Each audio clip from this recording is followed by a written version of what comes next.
allegiance to the flag of the United States of America, and to the republic for which it stands, one nation, under God, indivisible, with liberty and justice for all.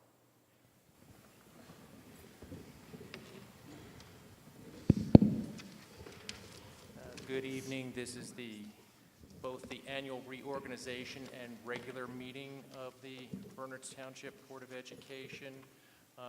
This meeting due notice has been given of this meeting, and I'll let the public read the statement of public meeting notice if they so choose to. It's in the board packet that's available up front. Just want to note that we do welcome input from the public at 2 times during the board meeting. One during the initial portion of the board to speak only on matters that are on the board's agenda, and a second time later in the board meeting. Towards the end of the meeting, there is another opportunity for public to address any topic whatsoever. At this time, I'd like to proceed with the oaths of office for 2 of the 3 board members who were re-elected in November of 2016. So if Mrs. Gray and Dr. Dunton would like to just step forward to the center of the stage, I can give you the oaths of office and we can swear you in.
This time I'd like to take the roll.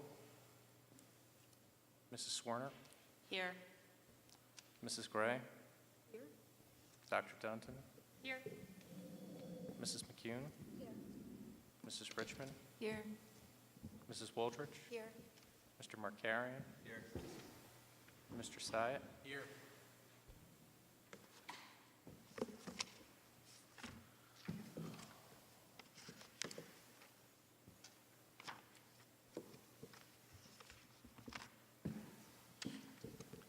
This time, I'd like to request nominations for the President of the Bernards Township Board of Education. Board recognizes, Chair recognizes Mrs. Woldridge. I nominate Bev Swerner for president.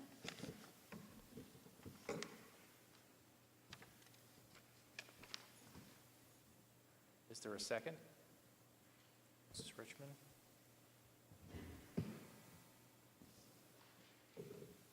Are there any other nominations? May I have a motion to close the nominations? Mrs. Gray, Mrs. McCune?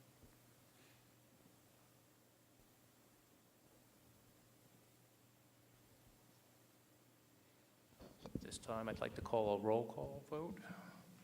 Mrs. Swerner? Yes. Dr. Dunton? Yes. Mrs. McCune? Yes. Mrs. Richmond? Yes. Mrs. Woldridge? Yes. Mrs. Gray? This time I'd like to turn over the gavel to Mrs. Swerner, and we need to proceed to call for vice president nominations. Right. Do I have any nominations for Vice President of the Board of Education for 2017? Mrs. McEwen? Yeah, I would like to nominate Linda Wooldridge for Do I have Vice President. Do I have a second? Mrs. Gray? Are there any other nominations? May I have a motion to close nominations? Dr. Dutton, second. Mrs. Wooldridge? Mr. McLaughlin, may we have a roll call vote, please? Mrs. Swerner, Yes. Dr. Dunton, Yes. Mrs. McCune, Yes. Mrs. Richmond, Yes. Mrs. Wooldridge, Yes. Mrs. Gray, Yes. Madam President. Thank you.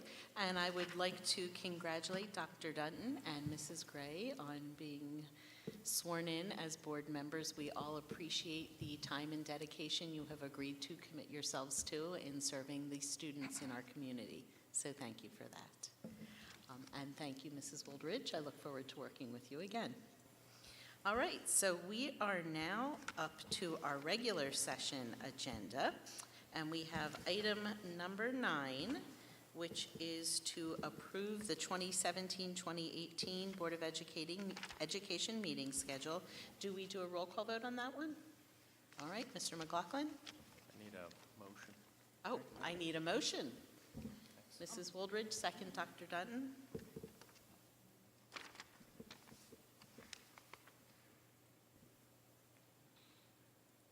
Mrs. Swerner, Yes.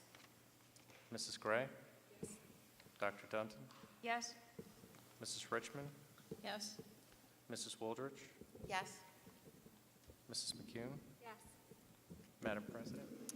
We are now up to item number 10, which was to distribute the Ethics Act and administer the Code of Ethics. And that has been distributed. It has been distributed. Do we need to do anything other than sign and turn it back No. in? So you should all have one at your seat, sign it, and turn it back in. Great, so now we're, They should read it. Well, oh, well, that's that, I just kind of assumed that, but yes. Please read retaining, it. yes, but We're up to item number 11, the superintendent's report. Mr. Markarian? Okay, just like to echo our board president's sentiments. Congratulations to Dr. Dunton and Mrs. Gray. Thank you for your willingness to serve on the Board of Education. And congratulations to Mrs. Swerner and Mrs. Woolridge for your willingness to serve as president and vice president. Also, I'd just like to welcome everyone to 2017. I wish us all a safe, happy, and healthy new year, and really look forward to what lies ahead for our district. We've got a lot of things cooking, and I'm really looking forward to the opportunity to continue to work with the board. So, welcome back to school, to 2017. All right, we're now up to public comment on agenda items. At this time, anyone who has any comments regarding items specific to tonight's agenda, please come up, sign in, state your name and address, and then you're welcome to address the board. Do we have any comments on agenda items? All right, so I'm going to close public comment on agenda items. We're up to item number 13, the approval of minutes. May I have a motion? Mrs. Wooldridge, second. Mrs. McEwen? Mr. McLaughlin? Mrs. McCune, Yes. Mrs. Wooldridge, Yes. Mrs. Richmond, Yes. Dr. Dunton, Yes. Mrs. Gray, Abstain, I was absent. Mrs. Swerner, Yes. Madam President.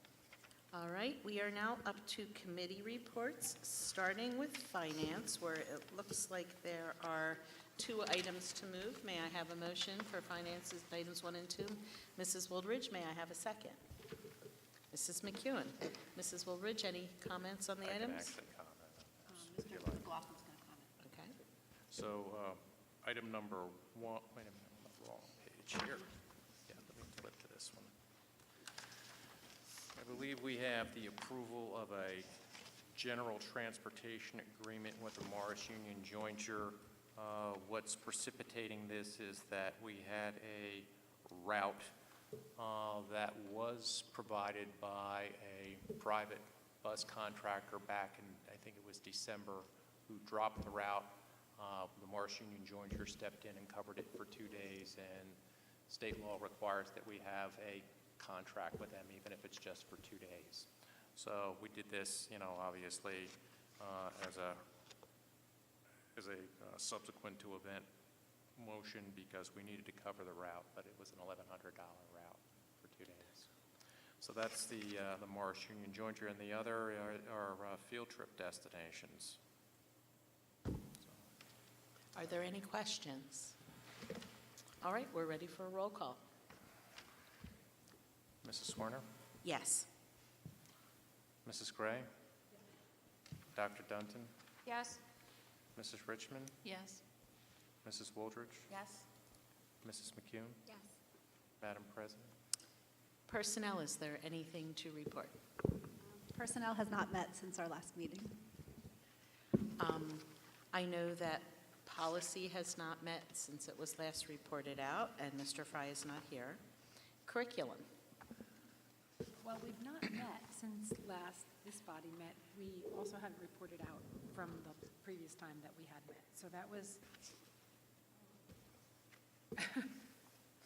It was last year. yes, it was. Oh, I thought I had brought the wrong minutes, but I just have the wrong date on the top because this was the draft and I hadn't corrected it's December 9th, not September 9th. So anyway, I digress. At the last curriculum meeting, we had Tom Thorpe and John Brum come to visit our meeting to present a proposal for a new internship program for our high school seniors. The proposed description or name was Ridge Student Internship Pilot Proposal. It's modeled after some programs that exist in Connecticut that Mr. Brum is quite familiar with from his time living in Connecticut, and they were both very enthusiastic to bring it to the curriculum committee. There was an attachment to our minutes that had a lot of details. The long and the short of it was that this was sort of an expedition to see whether we were interested in hearing more information, and the committee agreed that we would like more information. It sounded really great. We had a couple of quick housekeeping items.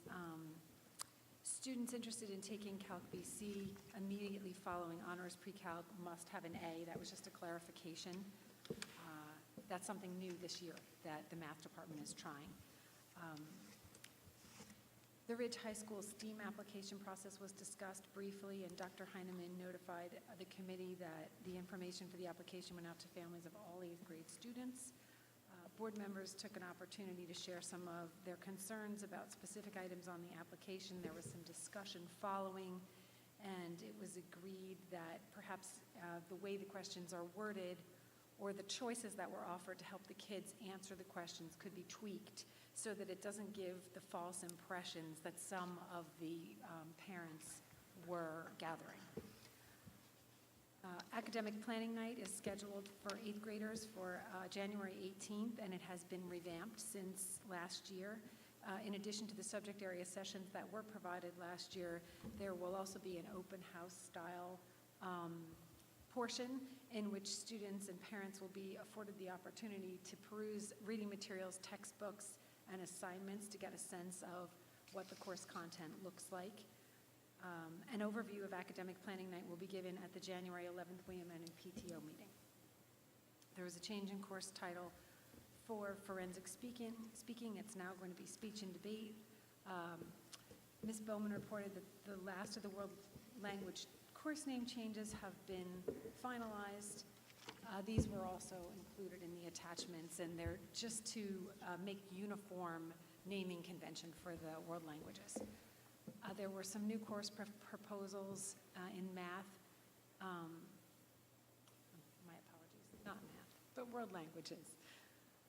Ms. Bowman reported the addition of the new American Sign Language 2, which is the second course in the sign language sequence. The first one was just introduced this year. In the STEAM program, Mr. Fackelman reported that Principles of Engineering, which is the second course in the engineering track, has been added. In Fine Arts, an interesting addition, the addition of a new course called Design and Creativity, which is a semester course, sort of a revision of the Design and Create course that is the core required course for the STEAM Academy students. This one is targeted for the general population. Apparently the Design and Create course has just received such rave reviews that Mr. Fackelman and his team of teachers thought it would be nice to find a way to offer it to more of the student body. Mr. Misiak reported that there'll be an additional course called Human Body Systems in the STEAM Academy for the biomedical track. This is all for next year. In social studies, there'll be a new semester elective called Ethics. This course will alternate with the course introduced this year called U.S. History Through Film. And there'll be another new elective in social studies called Human Rights, and that course will alternate with the existing semester elective Genocide. In special education, Ms. Mensinger shared that there'll be the addition of a study skills course. Just a couple of quick other items. The program of studies changes were shared. The Project Lead the Way courses were included. A really fantastic flow chart that is available in the program of studies. Gives a great overview of the science department. It's just much more clear than what we had previously been using. So check that out if you're interested. Method test prep will be discussed at the next meeting as time was short for the last meeting. And there was a brief conversation about the tutorial center staffing and some reports from parents that there are times when they go to the tutorial center and there are no core academic area teachers available, even though the schedule indicates that there is supposed to be someone in the center. So Dr. Heinemann was going to take that concern back to Mr. Howard. And that's it.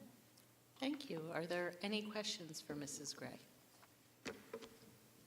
None? Okay.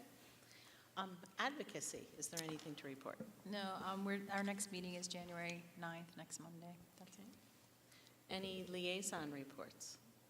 No? Okay. So now we are up to item 15, which is public comment. This is your opportunity to address the board on anything that happens to be on your mind. Please come up, sign in, state your name and address.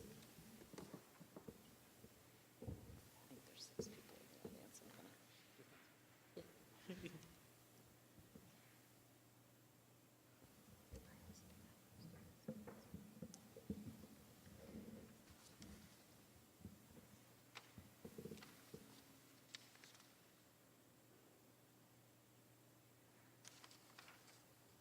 Hi, good evening and Happy New Year. My name is Alexandra Schwartz. I live at 67 Bernard Drive. And I just had one comment about the recess space at Cedar Hill School.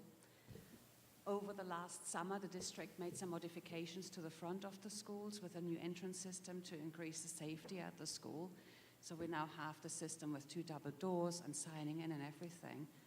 And at recess, we throw open the back doors and 100 kids just run outside to open space. And I'm not normally particularly paranoid or anything or worry about stranger danger, but it just seems odd to me. We have all of that safety at the front, and then out the back we open it up and they just run outside. So I was wondering whether the district had considered maybe creating a safe recess area for the kids at Cedar Hill. Now, I don't necessarily want them, like in a prison yard or anything, but if you had a large area, not just a playground, but really the whole side of the school with some kind of fencing there, it would not only keep the kids safe, but I think it would also make for a more relaxed playground environment, because at the moment there's probably some kind of invisible fence that keeps the kids together with the lunch aides and the teachers trying to avoid them running too far away. And if they had this secure space where they could just go off and explore, we could utilize that space a lot better. And, the kids who maybe don't want to play on the playground or on the ball, they could just explore other areas and still stay safe, maybe have some quieter areas for the kids who don't like the noisy play. So I don't know what the other schools have, but at Cedar Hill, it just seems there's this open space. I think it could be used better, and it could potentially also be safer for the kids, and it would go well with the other safety modifications that were made at the school. Thank you. Okay, thank you. Are there any other public comments this evening? Don't forget to please sign in and state your name and address.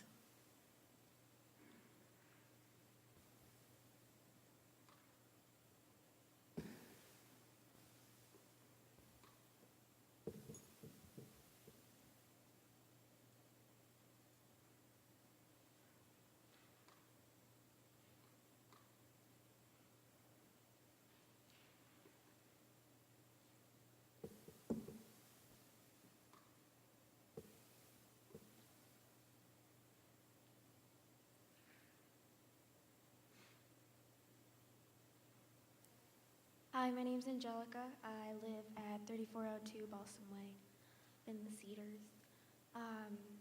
I'm a sophomore. I attend an out-of-district school, but this problem is specifically, I guess, with Bridge. All right. So as you guys know, we lost two lives within less than a year to suicide. I was a good friend of Martha's, and I feel like not a lot of measures have really been done to express to the community that it's okay to not feel okay and to not be perfect all the time. I am requesting that counseling be made more available to students, because that's really not something that, you know, if you ask a teacher, it's like, oh, well, can you go next period? Can you wait? And I feel like it's something that needs to be taken with a lot more seriousness. And that any sort of suicide or mental health threat is made, that it be considered with more priority. And also that suicide prevention hotlines, text lines, chat rooms, and et cetera be posted in multiple locations around the school all year round. This wouldn't cost the school anything except a couple pieces of paper, and it could make the biggest difference to a student.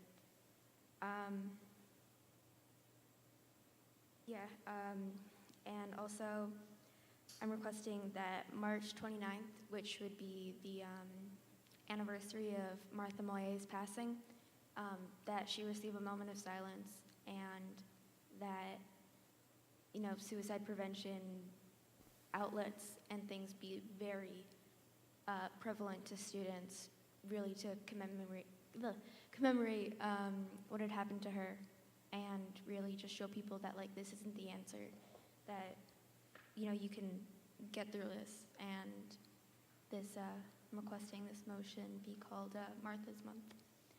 And I'm just respectfully requesting that you guys consider these things that really wouldn't cost the school anything, that could really make a big difference. Okay, thank you very much. Are there any other public comments? All right, we're going to close public comment section, and I just want to say I think, though I can speak on behalf of the entire board, we're always very appreciative when students take the time to attend our meetings especially and share their thoughts with us. And with that, I'm going to let the challenging part of the responses go to Mr. Markarian. So with respect to outdoor recess and school security, I think it's fair to say that we understand that there are times where it's going to be difficult to fence in or secure spaces for students, and we recognize that those issues generally occur at arrival and dismissal in the morning and the afternoon, and certainly at the elementary schools, recess, when you have a fire drill and kids are outside. There's lots of situations where it's not really practical to try to create the same environment that you're able to try to create when all the students are in the building and the doors are locked. It is a difficult challenge. I don't see, candidly, any simple solutions or fenced-in areas being created. anytime soon, honestly, just because I don't think it's practical, and we'd be looking at doing that at all of the buildings. So I think it's just an issue of practicality. As the speaker said, we're not looking to create prison yards for the students, and short of erecting fences and penning them in against buildings, I'm not sure how else we could accomplish that. That said, there certainly are some things that I can try to check with, in this case, Mr. Paul Ciampola, about with regard to what's happening when the students are entering and exiting the building. Are the doors locking behind them for the students that are not coming out on recess? Typically, I know that staff, when they go outside with students, are taking walkie-talkies with them so they have the ability to communicate in the event that there's an emergency. So I think those types of procedures are typically in place now, but I can certainly review that with the principals. But I don't think fenced-in play areas are something that is on the immediate horizon, and unless I get other direction. I appreciate it, Angelica. I didn't catch your last name. Hopefully I can find what you wrote on the sign-in sheet there. I certainly appreciated your comments, and I appreciate the feedback. We've been having a lot of conversations as an administrative team about the kinds of things that we think would be appropriate going forward, and certainly take your thoughts into consideration as we work on that. So I appreciate your coming tonight and sharing your ideas. So thank you for that. Great. So now we're up to board forum, and for those of you who weren't here the last time we did this, one of our district goals this year is all of our staff members are reading a book called Grading from the Inside Out by Tom Schimmer, and it talks about how grades should be really reflective of the student's accomplishment of educational objectives. That's what the grades should reflect. So as a board, we are reading the book along with our staff members and having some conversations about the chapters we've read, and I believe tonight we're going to be talking about chapters 4 through 6. And I'm going to turn it over to Mr. Syed and Mr. Markarian, who are going to lead our discussion. Okay, so thank you, Mrs. Swerner. And yes, we were going to kind of continue on in the same format that we've been doing with our staff, which is taking a few chapters at a time and trying to tease out the main points. And remember that we have no specific action plans, except to educate ourselves on some of these concepts over the course of this year and see where it takes us. So I want to make sure everyone understands that we're exploring and we're treating this as a book talk with our staff and also with the board. So with that said, the title for Chapter 4 is The Standards-Based Mindset. And what this really addresses is a concept of grading that's a little bit different from the traditional aspect of grading. And the way that the text gets into the difference is to start by talking about traditional versus standards-based grading and a hybrid approach between the two. And if I could just attempt to summarize a little bit about the basic notions between the differences between the standards-based grading and the traditional grading practices, I can highlight for you, and I'm looking on page 49 for those folks looking at the book, the idea in some of the traditional grading practices is largely associated with formulaic calculations of grades. Think about spreadsheets. Think about using formulas in spreadsheets that you plug in numbers, and at the end of a row, a grade is calculated based on some type of formula that's been entered into whatever spreadsheet or software is being used. Typically, weighting grades, typically using means, or also known as averages, in order to calculate a student's grade, and displaying those grades in percentages, typically at the end, and converting that percentage at some point to an A, an A minus, a B, or what have you on a report card or at an end of the year grade. One of the other typical aspects in traditional grading is categories of grades, things like homework, tests, project work, quizzes, having different weighting, and oftentimes having assessments that overlap content.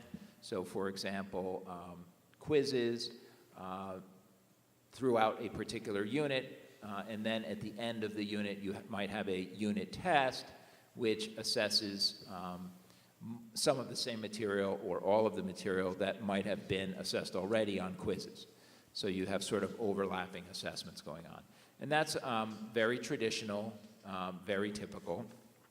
And a standards-based approach is a little bit different, as Mrs. Swerner pointed out, more focused on teasing out how well students are able to perform on specific standards that are trying to be taught, and separating out those standards so that you can see specifically which areas, which standards a student is proficient in, and what their level of performance in that particular standard area might be.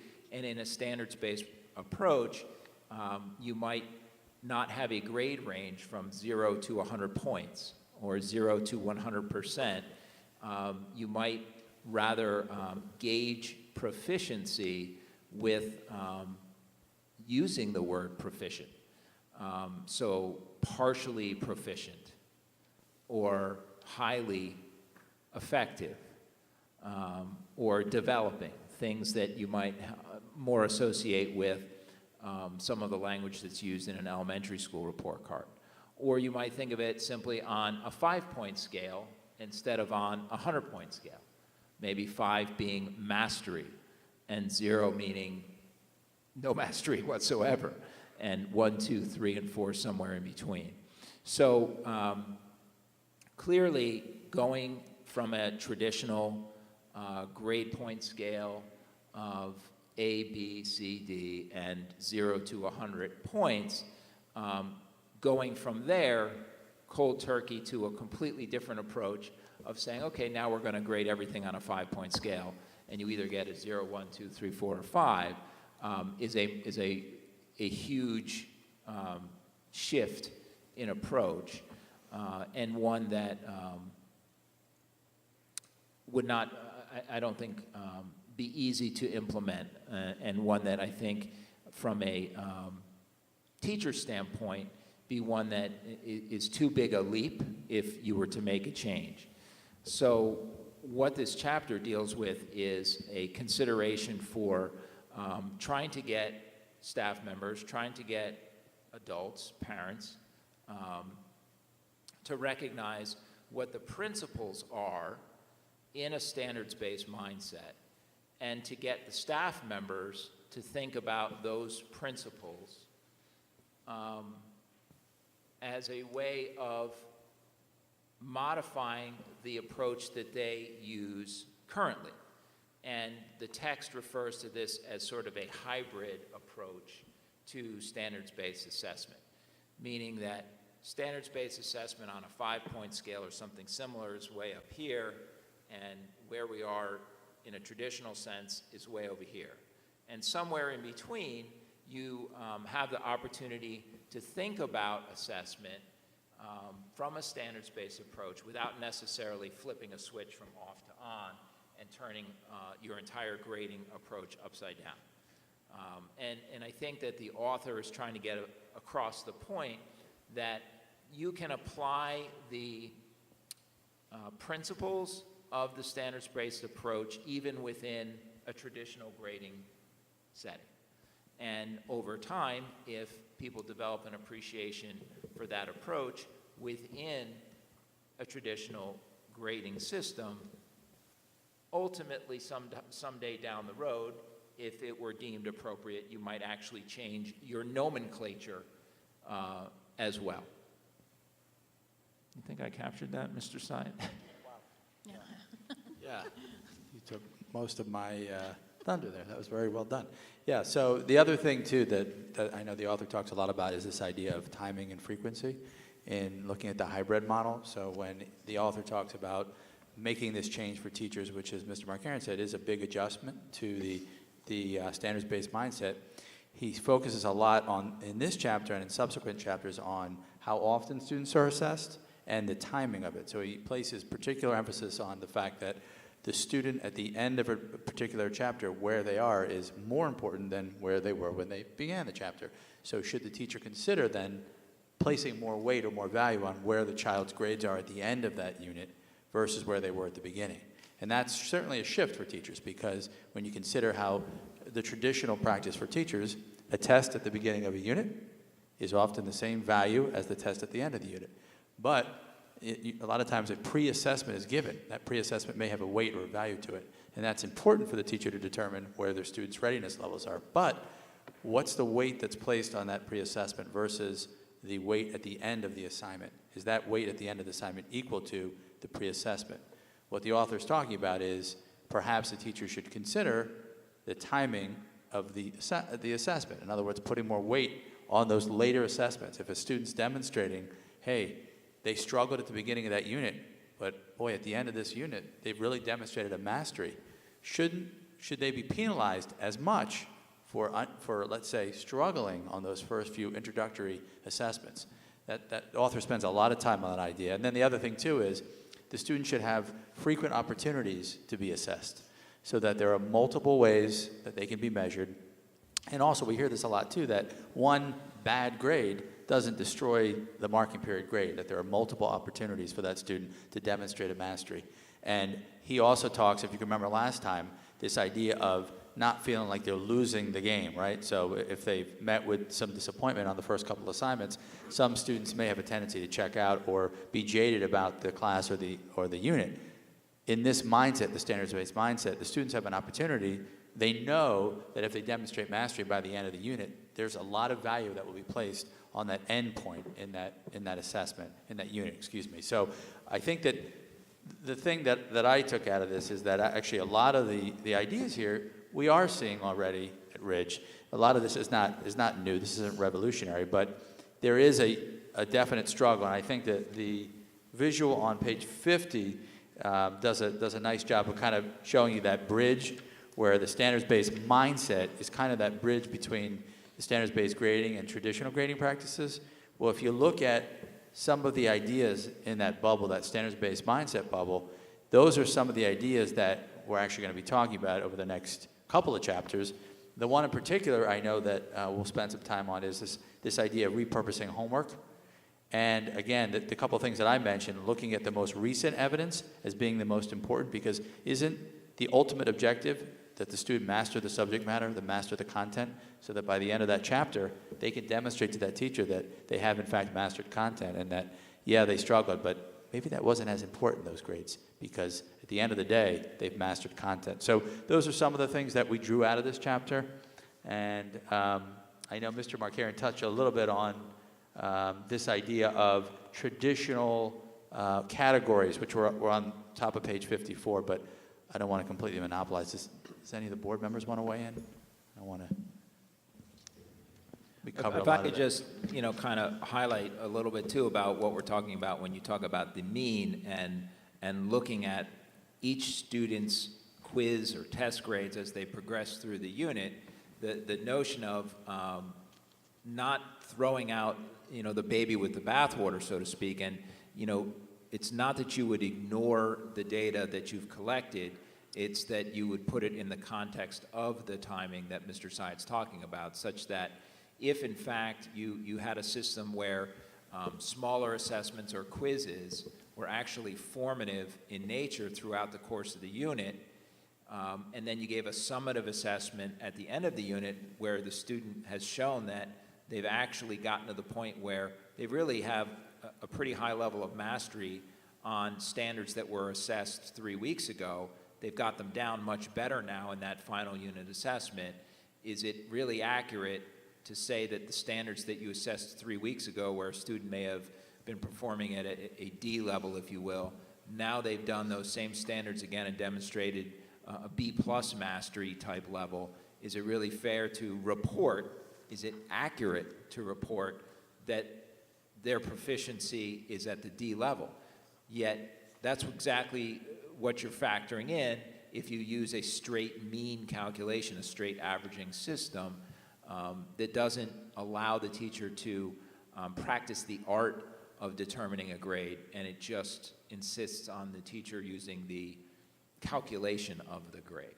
So I think that that's, to try to really drive home the point that Sean's trying to make in terms of interpreting the author's language without necessarily, making a judgment call one way or another, but that's really what the author is trying to get at here. And so with that, if you take a look at the example that they show on the top of page 54, and for the benefit of the audience, what that basically does is it shows that exact scenario playing out, the difference between applying a calculation in a spreadsheet and coming up with, say, a C average versus looking at more of the end-of-unit assessments, thinking about the timing of the assessments, thinking about the opportunity the student had to learn more over time and demonstrate a mastery at the end of a unit, and reflecting on those scores, the student might be more at a B level. So it can be the difference in a whole letter grade or more, especially if, as Sean mentioned, you had a particularly low grade at some point early on, that zero, if you will, as you know, when you calculate averages, really pulls down an average. So with that said, I'd offer the board members feedback or questions about the chapter.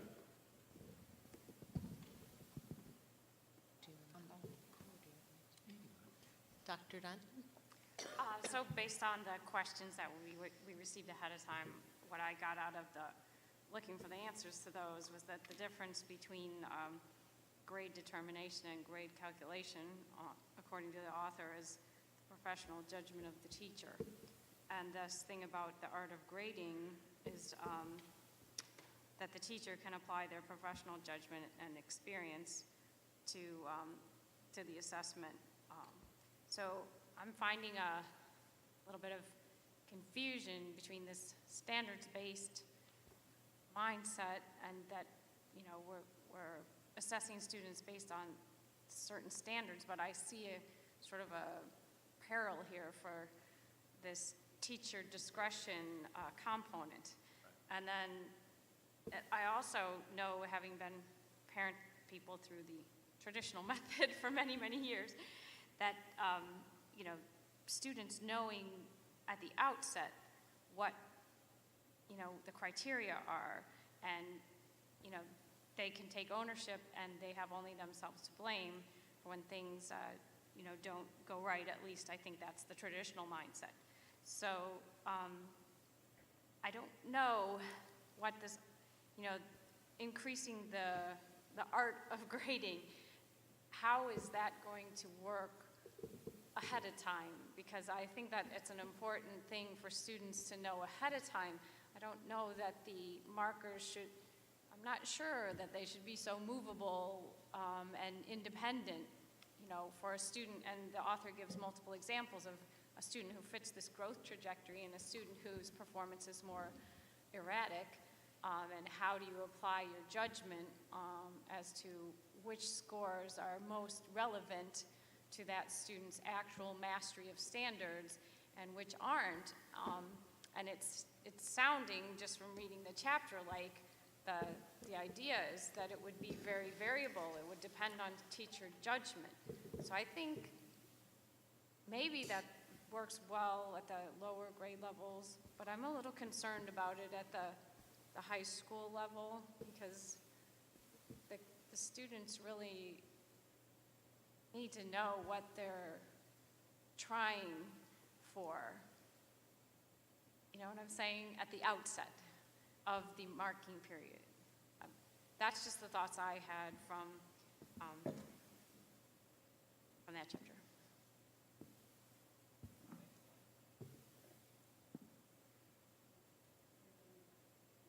You can talk. Yeah, I mean, I had a lot of the same thoughts as what Rhonda just said. I think some of what I think that they're talking about, the teachers are already doing in terms of, like, some teachers will say you can drop your lowest quiz, or, to try to account for, like, okay, you had a bad day, but we don't want it to ruin your grade. So, like, there's some of that going on already where the teachers are upfront telling the students, you can, you know what I mean, we'll adjust based on stuff like that, and ways to do that. But I do agree, like, if the students don't know what their criteria are, that would cause a lot of stress. So I think whatever, if they decide that they want to wait the end of the unit stuff more, because that is a true reflection of where they got to. If the students know that ahead of time, then that's fine. But, so some of the adjustments could be made, really straightforwardly, I think. When you just put more thought into, like, what do these grades mean? You know what I mean? Yeah. I think it is a little bit ambiguous in the book, though, because it does make it sound like, well, depending on the situation. Yeah. And that could get really dicey, yeah. And what the book doesn't address, it talks about the student who goes in an upward trajectory where their grades improve as they master the content. And it talks about the student whose grades kind of go up and down, they're not consistent. But what it's not addressing in the book that gives me concern is, what about a student who's performing the standards at a consistently high level all along the way? What if they happen to have a bad day on the day of the assessment that's weighted the most because it's at the end? I don't feel like, in that case, the teacher needs to use some discretion to reflect, well, this student clearly has the standards, they had a bad day with the most weighting. And then the other comment I had was at the very end of the chapter about bringing parents on board, which in a district like ours is of the utmost importance. Parents have to understand clearly what the standards are and how they're going to be assessed and buy into it. And they need to distinguish between attributes and proficiency, like it says in the book. I may see my kid doing their homework all the time and turning in the assignments on time, but if clearly that's not what's going to give them the assessment they need, I need to understand what's going to give it to them. Yeah, I agree wholeheartedly with a lot of the concerns that you raised, and those are similar to the kinds of things that we're hearing in some of our classes, and certainly the the notion of the staff member. It's easier for a staff member to defend a calculation than a determination, right? So if you're a teacher, you can say, oh, look, hey, the data, if you will, in a very calculated way, speaks for itself. On the one hand, that could be viewed as the easier approach, but it's not necessarily the most accurate approach, depending on whether or not there's really consistency between what some of the data is saying and that understanding of where that student really is. And I think that's what the author is trying to get across also, that there's nothing wrong with the data and the calculations and the numbers. That's important, but you have to have that in the context of the student as a whole and what standards you feel like they've really mastered. And, there's no doubt that those are completely legitimate and concerns that I agree with. And, to the point that Bev started to talk about too, I think that kind of leads us a little bit into the next chapter, if you don't mind kind of shifting gears, unless you want to jump in on this chapter. Okay, so Karen, I know, wants to jump in, and then we can talk about what Bev raised, that issue of the high performer that does poorly on a particular assessment. Just really briefly, I was just going to say, like, on occasion, I've had the opportunity to speak to teachers about my own kids, and I've spoken to other parents who have spoken to teachers, and it's interesting when you have a conversation with them, and they are frustrated as well with the grading system too, and you ask them, like, you're trying to get feedback about how your student is doing in a class as a whole or in general, and they are frustrated, and then will say also that their grade doesn't reflect how much or how smart they really are or how well they're really doing in the class, but that the assessments that they are almost like forced to give for the grade are just, unfortunately, the student isn't performing well. And the one thing I will say too that I like in our district is that we're not just using standard paper tests, because not everyone is a really good test taker on paper, and that we're, using opportunities to use presentations and projects and other things to highlight some ways that students may do better than on just a regular test. And I think that's a good way to use assessments in that way as well. That's it. So I think that also speaks to one of the big concepts that really gets raised in Chapter 5, which is probably that concept of the reassessment, which is talked a lot about on page 64. And you raised between Mrs. Swerner and Mrs. Richmond two points about students and trying to give students credit for what they know, right? And that's really that's actually the title of Chapter 5, how to give students full credit for what they know.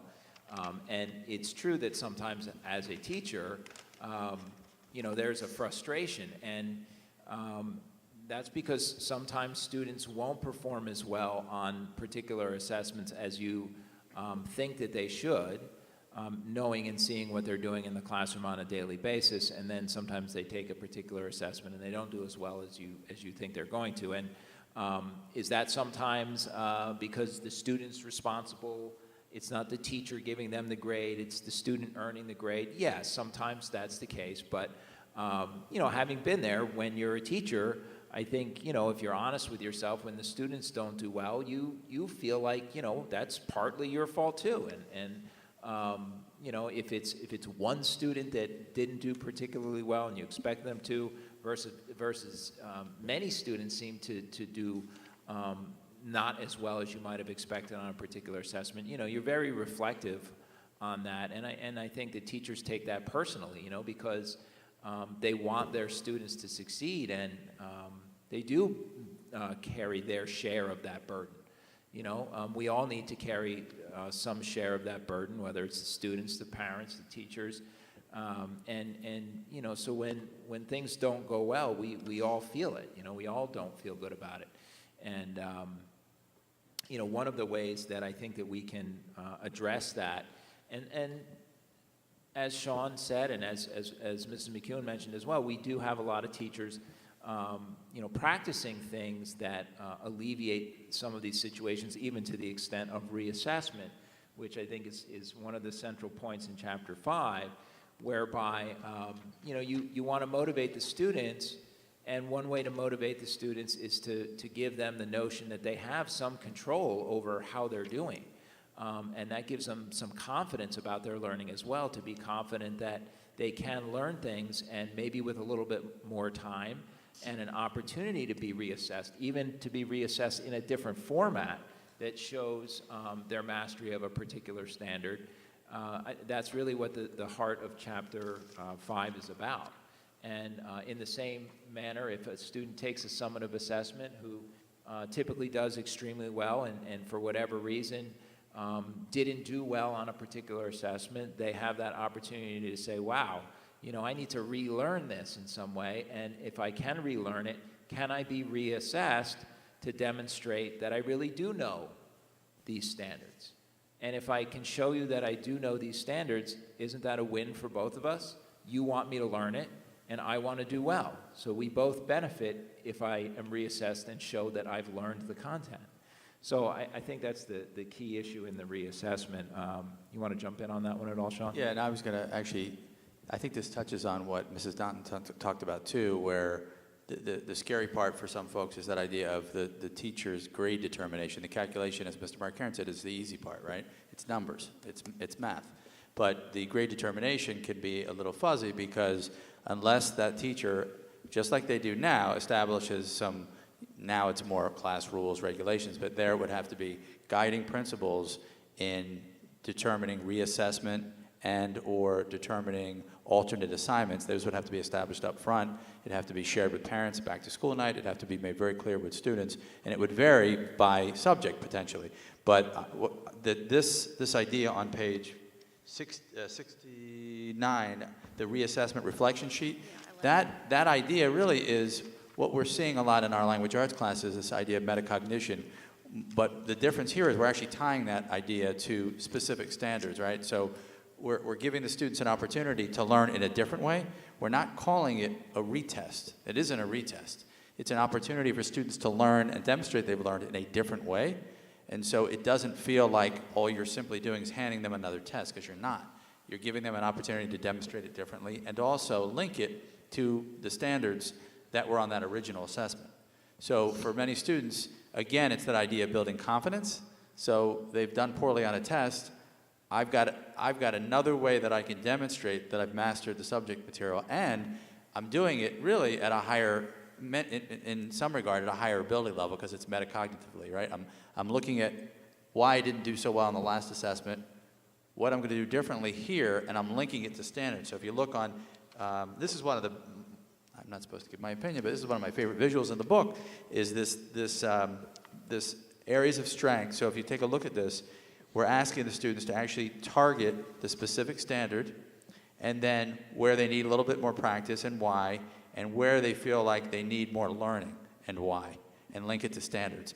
I've seen forms of this being used now already at the high school, but this, I think, is central to that idea of giving students an opportunity to reassess and not retest. I think that's the, and he talks about that, right? That's a big misconception. I'm sorry, go ahead, Ms. Woodbridge. I was just going to say, I like this because I think it places the emphasis on what students are learning rather than their grade. Right, that's right. And that's kind of switching the focus to really the learning involved. And that's the grade determination, not the grade calculation. Yeah. Yeah. So I did, I thought this was good. And again, though, I think this would need to be explained Oh, yeah. really carefully to the students and also the parents. Yes. Yeah. The weighting, too. There was another thing that, if I could just shift gears in this chapter, unless you want to stay on this subject. Then, yeah. On 63, I thought this was a powerful statement, too, where it talks about the distraction of waiting. So, waiting is a really common mechanism that teachers use. And again, not pro or con on it, but the author really makes an interesting point here, where he talks about the distraction of waiting and having certain tasks contribute more to final grades than other tasks. So if you look at the example he gives, he's talking about it being a distraction when it's applied within the same standard, and the only distinguishing factor is the nature of the task itself. Now think about that for a second. So what he's really saying is that simply because it's a test, it should have more weight, not because of the depth of the assessment itself. That's a real key concept, something that I walked away with from the chapter, and I know that's come up in our coursework. That's really something that I think deserves merit, and that's where he's talking about, again, this idea of not that weighting is an invalid measure, but that we've got to be really careful about how we're setting up our grade books when we are weighting. Weighting can be valid, but be careful, not simply because of the nature of the task itself. It should be because of the content and the standards that it's measuring. Whoop, sorry. Just making my point. Yeah. Say something about that. Yeah, I was thinking about the fact that often things like participation is only weighted for maybe like 10% of the whole grade. For a test could be more than that for the marking period. So, which is more important in terms of what the student is getting out of the class? You know what I mean? So I think a lot of thought could be put into how much the different things are worth. Yeah. Right, and to what and extent? What it means, yeah. Yeah, to what extent is that class participation aligned with demonstrating mastery or proficiency of a particular standard? Because in a standards-based mindset, you should be determining the summative assessment based on how well people have demonstrated mastery on the standards. And if something is not really demonstrating mastery of the standards, it's probably more formative rather than summative, and how much of that should really be factored into the grade, which is what he starts to get into in the next chapter when talking about homework. But I don't want to rush you on this chapter. Karen? I also think this is a great point. And I'm thinking specifically as I was reading it, this happens a lot in the language arts classes. There's not a lot of tests in language arts. Often you can have one test in a marking period and it can be 30% of the overall marking period. Just because there's more verbal or written opportunity for assessment, but oftentimes that test grade might be the worst grade the students get all marking period because there isn't a lot of testing. It's one of those self-fulfilling kind of things. So getting back to what you were just saying, the mastery of the concept should be driving the grading rather than the other way around. Oh, we've got to have a test and it's got to be worth this much and everyone's got to take one. If there were more, maybe it would be less of an issue because you wouldn't have the imbalance because there's certainly multiple writing assignments, opportunities for verbal expression. I also want to make one comment about something that was said a little bit earlier. It concerns me that we might worry about this idea of the students' need. I appreciate the need to understand what the expectation is at the outset, but we've cultivated an environment here that is, how many points do I get? How many points do I need? It shouldn't be about the points. It should be about just what this says here. You're expected to know, my glasses again, how to solve 2x plus 6 equals 16.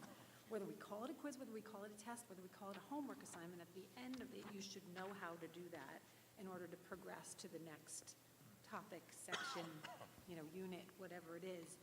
And that we've talked about parents and teachers.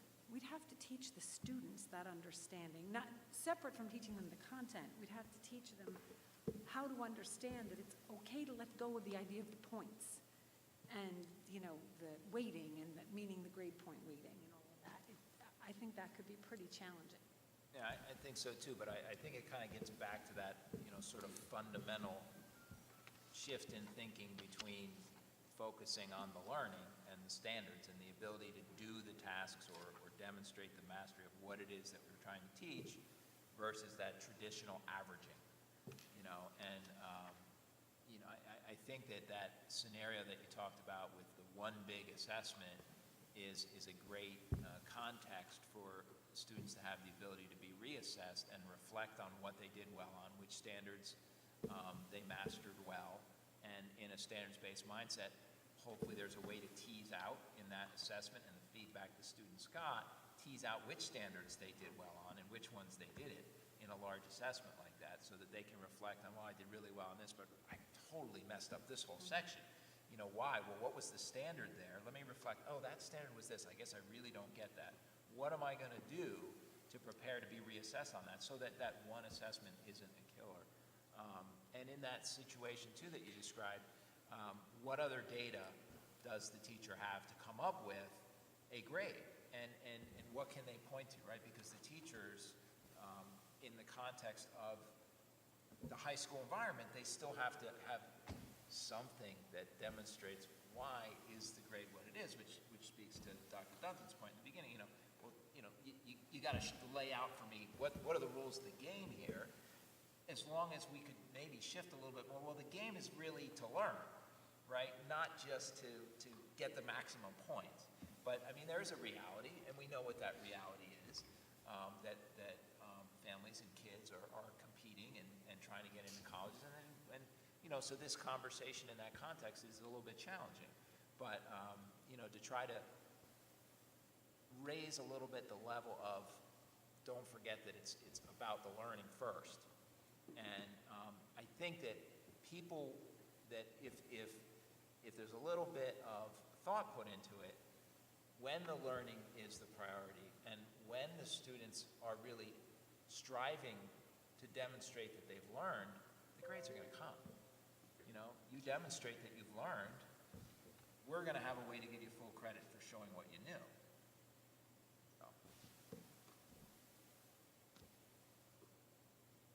Sorry, Rhonda. Oh. So that example that you were on with the distraction of waiting and how I think the way he talked about it in the book was that if the student didn't get that right on the test, that they suffered a worse consequence in their grade than if they didn't get it right on the quiz, because quizzes were weighted less than tests in this weighting scenario.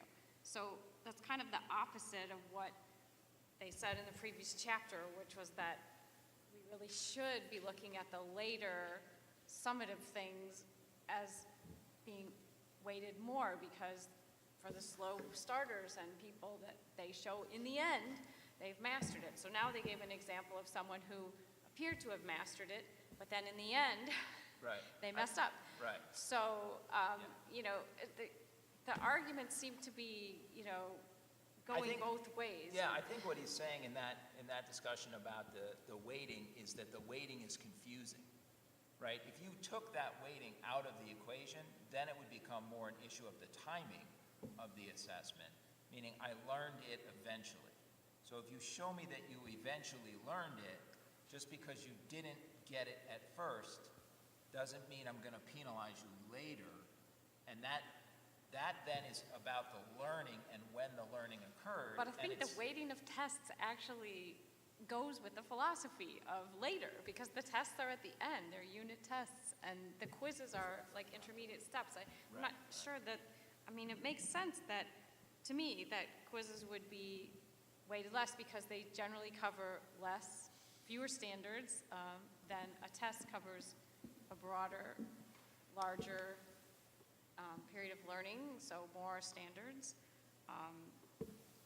But only because we say so. Not because inherently quiz or test means something, but because we've decided to place a value on them that way. And that's the culture that we've come out of, and so that's what's ingrained in us, rather than saying what's important is that you learn these concepts, whether these are 10 or 50 concepts, and you can demonstrate mastery or understanding. But if they're going to assess them multiple times, first when they were first introduced in, you know, small chunks, and then later after they've become part of a larger whole, I mean, quizzes really, and the way I looked at it, I'm not an educator. I wish we could have faculty at these discussions, because I would really love to hear what teachers have to say about all of these concepts. But to me, I mean, what is the purpose of a quiz? It's like a motivator or a milepost. By this point, you should know this. And, you know, in a smaller chunk, on the way to the larger assessment of the grander whole. So, I don't know. It's confusing for me, some of the examples that he picks, because they seem contradictory on the different sides of the standards-based idea.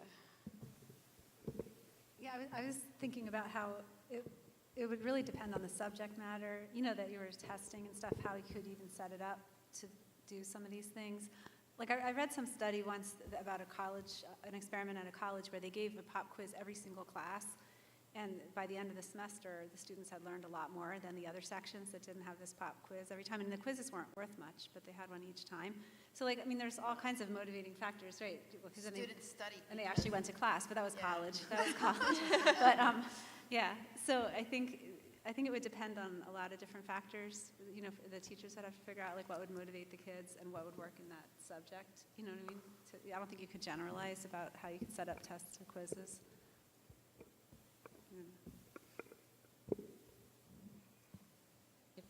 If I can transition into the homework part, because I want to leverage what you talked about motivating students. The next chapter is about repurposing homework, and one of our questions is, in what ways can teachers compel their students to do homework without depending on grading? And I'm really struggling with this because, you know, they talk about you should be doing homework because it gives you the opportunity for practice for mastery of the standards, and I get it.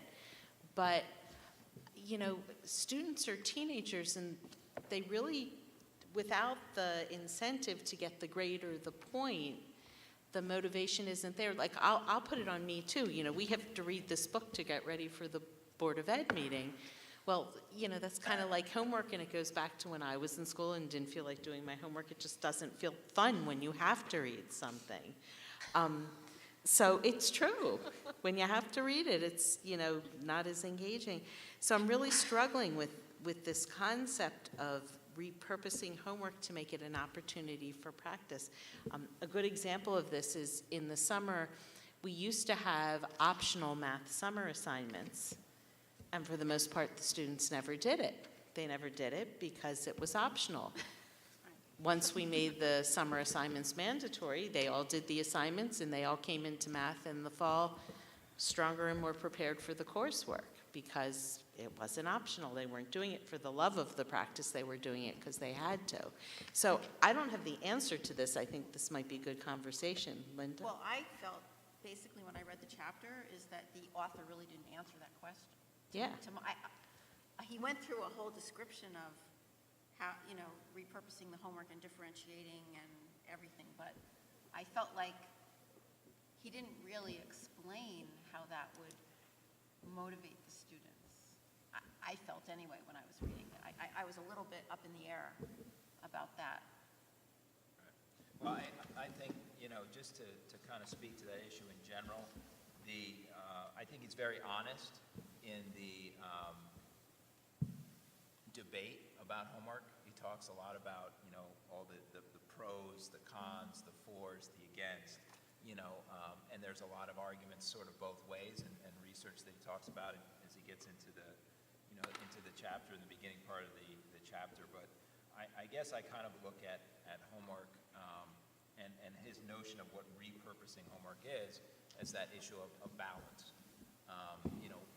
Trying to strike the balance in the center part of page 81, because I agree, as I was reading about homework and repurposing homework, and the title of the chapter, which for the audience, the title of the chapter is How to Repurpose Homework.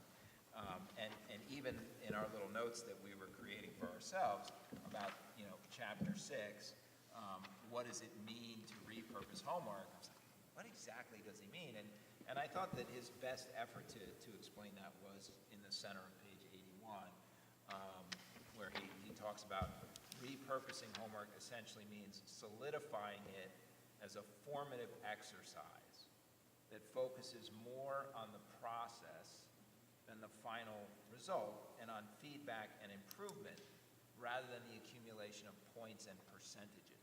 So I think the idea of what he's saying here is, don't take homework as a big chunk of the student's grade. Don't say, we're going to make homework as 10, 15, 20% of your marking period average, and you're going to do these activities, and you're going to turn this in, and it's going to be 20% of your grade, right? He talks about the fact that sometimes when you're sending kids or students home with work, sending them home with work is not necessarily the traditional homework of practice. It's because there's not enough time in class, and you need to finish summative work at home, so you're taking some work with you that you've got to do at home. But it's not a traditional, I'm going to practice this type of exercise 50 times, even though I've got it down pat after 2 times. So that idea of we're not going to make the grade come out of the homework that way.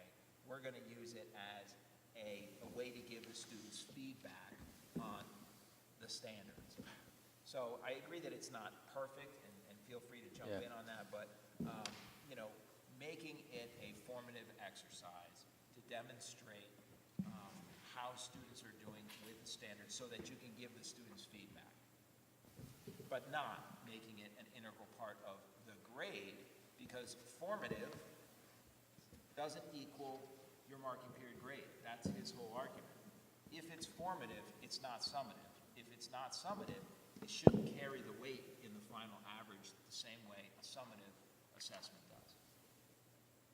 Yeah, and to dovetail on that, and to speak to what Karen had mentioned too, this idea of point chasing, and that if we assume that if we don't assign points to the homework assignment, that the game, right, that he talks about is gone, and that students suddenly won't do the homework. And I thought that case study was a really good illustration of the fact that, look, the students that were doing homework previously are still going to do the homework. The ones that aren't doing it aren't going to do it now. Or that, the ones that are struggling probably are still going to continue to struggle, even when points are assigned, are not assigned.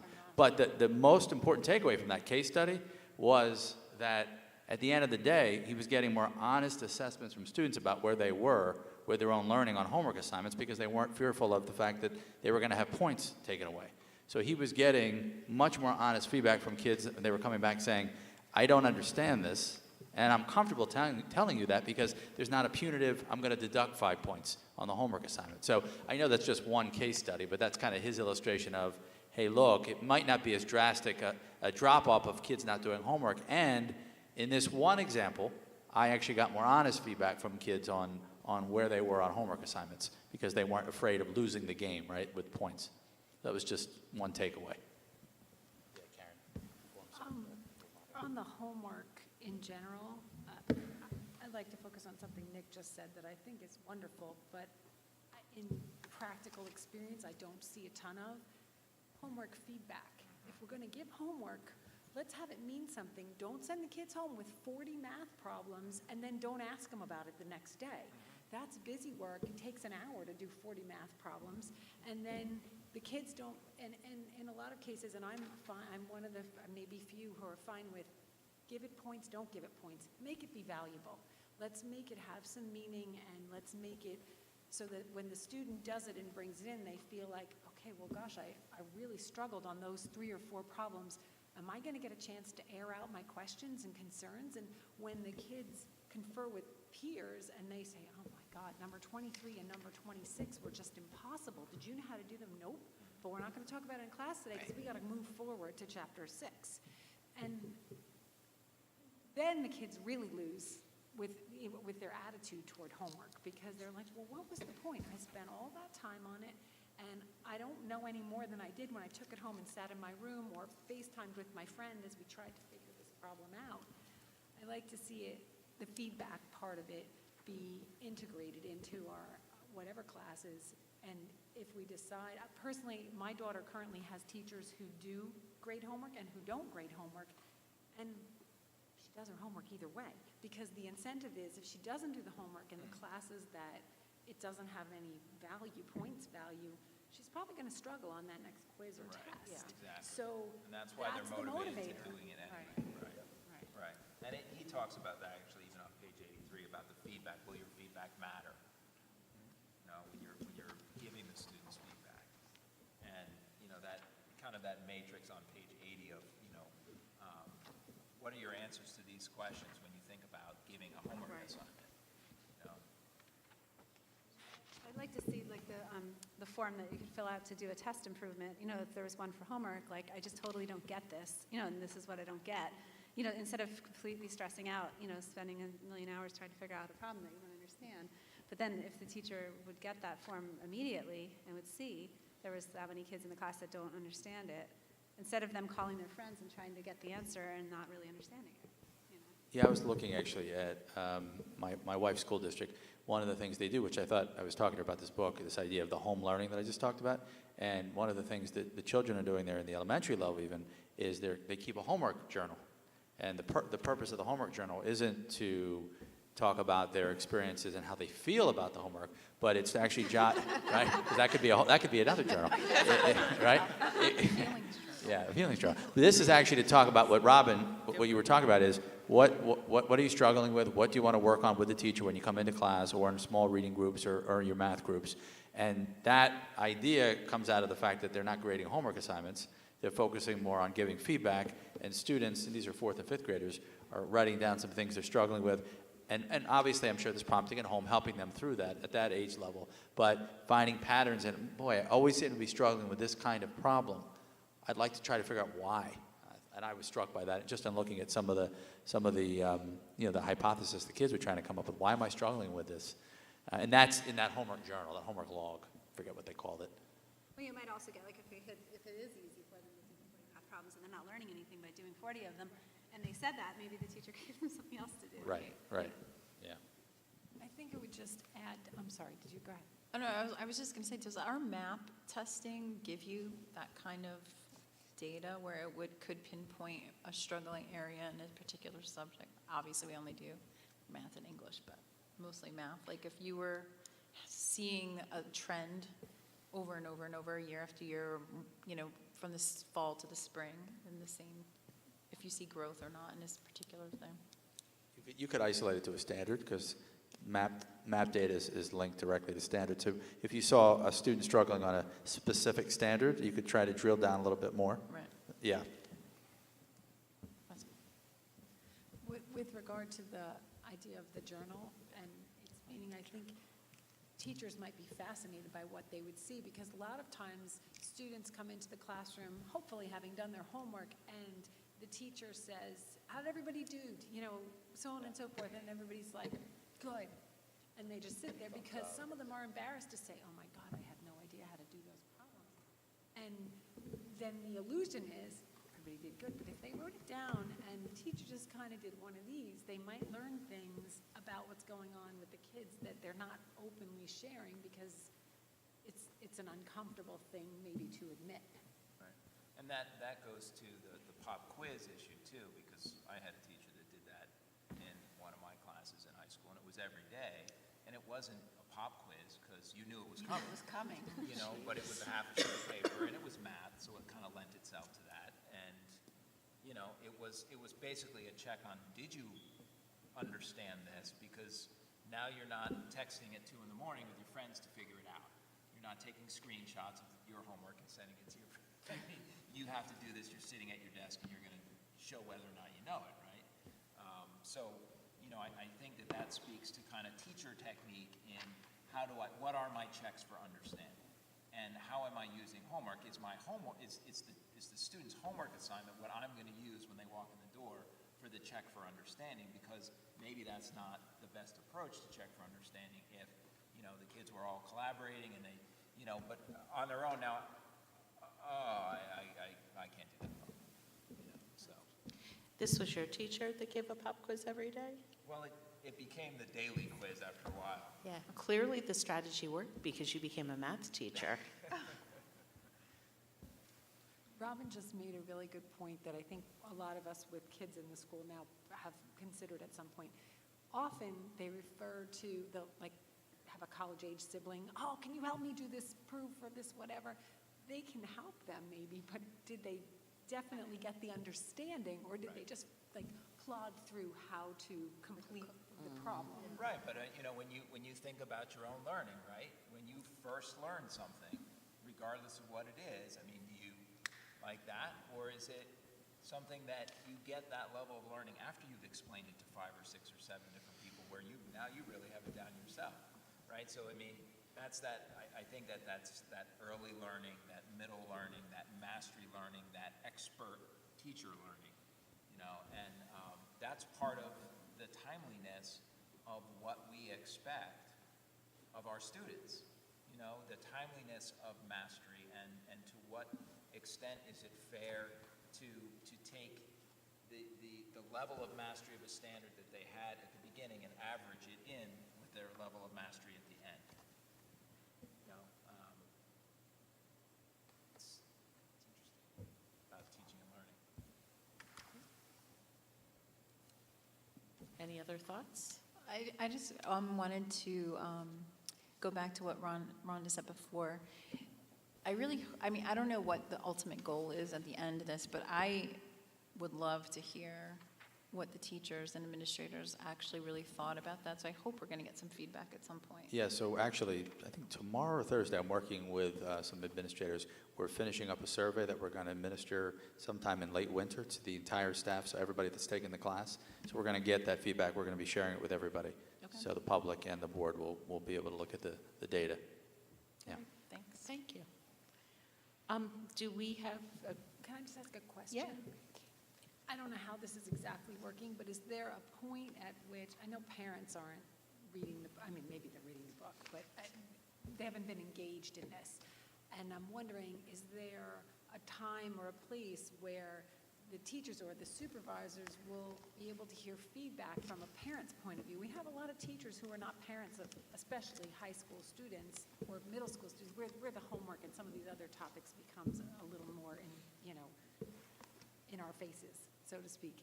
So I'm wondering if there's a way to convey some of the perspective from just like we do when we talk about stress and homework, from the mom or dad at 1 in the morning wondering why their kid is still up doing their homework, that sort of thing.